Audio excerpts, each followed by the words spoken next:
दोस्तों, क्या आप किसी ऐसे मंदिर के बारे में जानते हैं जहां भगवान की मूर्ति साल में केवल एक दिन दिखाई देती हो? एक ऐसा मंदिर जो एक पहाड़ी पर बसा है, जहां भगवान ने स्वयं प्रकट होकर एक बालक की जान बचाई थी, और वो भी भगवान विष्णु के सबसे उग्र और रहस्यमय अवतार नरसिंह के रूप में। नमस्कार दोस्तों, आज हम आपको ले चलेंगे आंध्र प्रदेश के एक ऐसे अद्भुत, रहस्यमयी और ऐतिहासिक मंदिर की यात्रा पर, जिसका नाम है सिंहाचलम मंदिर।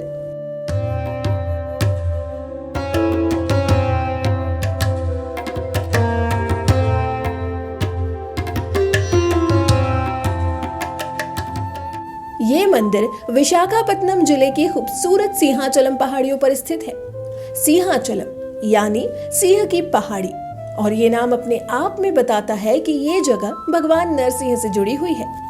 आपको जानकर हैरानी होगी कि आंध्र प्रदेश और तेलंगाना में भगवान विष्णु के नरसिंह अवतार की पूजा बहुत ही ज्यादा होती है। यहाँ नरसिंह जी के सैकड़ों मंदिर हैं, लेकिन सिंहाचलम मंदिर को सबसे महत्वपूर्ण माना जाता है। ये मंदिर चढ़ावे के मामले में तिरुपति बालाजी के बाद पूरे राज्य का दूसरा सबसे बड़ा मंदिर है। पौराणिक कथा के मुताबिक राक्षस राजा हिरण्यकश्यप ने अपने बेटे प्रहलाद को भगवान विष्णु की भक्ति के लिए सिंहाचलम पहाड़ी से नीचे फेंकने का आदेश दिया था, लेकिन जैसे ही प्रहलाद को गिराया गया, भगवान नरसिंह वहां प्रकट हुए और अपने भक्त को बचा लिया। इसी जगह पर बाद में प्रहलाद ने भगवान की स्मृति में मंदिर बनवाया, लेकिन मंदिर की शुरुआत कैसे हुई, इसका कोई ठोस प्रमाण नहीं है। कुछ विद्वानों का मानना है कि इसकी शुरुआत एक जंगल में स्थानीय आदिवासियों की पूजा से हुई थी।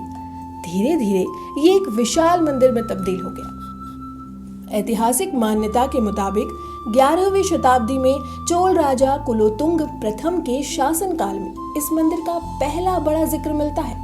उसके बाद 13वीं शताब्दी में पूर्वी गंग वंश के राजा नरसिंह देव प्रथम ने इसका जबरदस्त पुनर्निर्माण करवाया।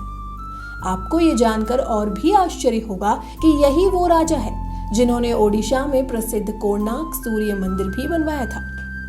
सिंहाचलम मंदिर की वास्तुकला की बात करें तो ये किसी अजूबे से कम नहीं है। यहाँ आपको चोल, चालुक्य, गंग और काकतीय राजवंशों की वास्तुशैली का शानदार मिश्रण देखने को मिलेगा। मंदिर के 3 बाहरी आंगन और 5 भव्य दरवाजे इसे एक किले जैसा रूप देते हैं। इसके पश्चिमी प्रवेश द्वार पर स्थित 5 मंजिला राजगोपुरम इसकी भव्यता का प्रतीक है। लेकिन सबसे दिलचस्प हिस्सा है मंदिर का कल्याण मंडप। इसमें 6 पंक्तियों में 78 सुंदर स्तंभ हैं, जिन पर भगवान नरसिंह की 32 अलग अलग मूर्तियां उकेरी गई हैं। इस मंदिर की सबसे रहस्यमय बात है यहाँ की मूर्ति, जो कि साल में सिर्फ एक दिन दिखाई देती है। यहाँ वराह नरसिंह यानी भगवान विष्णु के 2 अवतारों का संयुक्त रूप यानी वराह और नरसिंह है। ऐसा कहा जाता है कि भक्त प्रहलाद विष्णु के इन दोनों रूपों को एक साथ देखना चाहता था, जिसमें विष्णु ने पहले हिरण्याक्ष का वध वराह रूप में किया और फिर हिरण्यकश्यप का नरसिंह रूप में वध किया। इसीलिए भगवान विष्णु ने वराह नरसिंह रूप धारण किया और प्रहलाद की इच्छा पूरी की।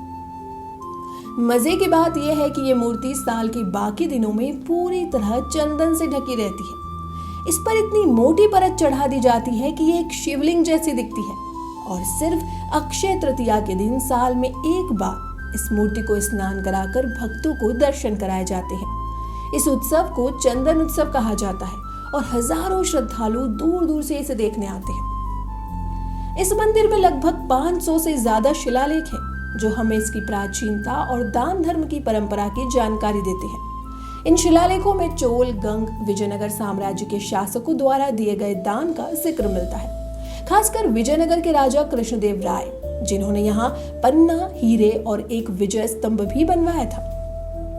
17वीं सदी में यह मंदिर विजयनगरम के शाही परिवार के संरक्षण में आ गया था, और आज भी उसी परिवार के द्वारा इसका प्रबंधन किया जाता है। आज सिंहाचलम मंदिर न सिर्फ एक धार्मिक स्थल है, बल्कि इतिहास, कला और भक्ति का एक अद्भुत संगम भी है। तो दोस्तों, अगर आप कभी आंध्र प्रदेश जाएं तो विशाखापत्तनम के इस पवित्र सिंहाचलम मंदिर के दर्शन जरूर करें। कौन जाने भगवान नरसिंह की एक झलक आपकी जिंदगी भी बदल दे। आज के लिए बस इतना ही। अगर आपको ये कहानी पसंद आई हो तो इस वीडियो को लाइक और शेयर जरूर करें।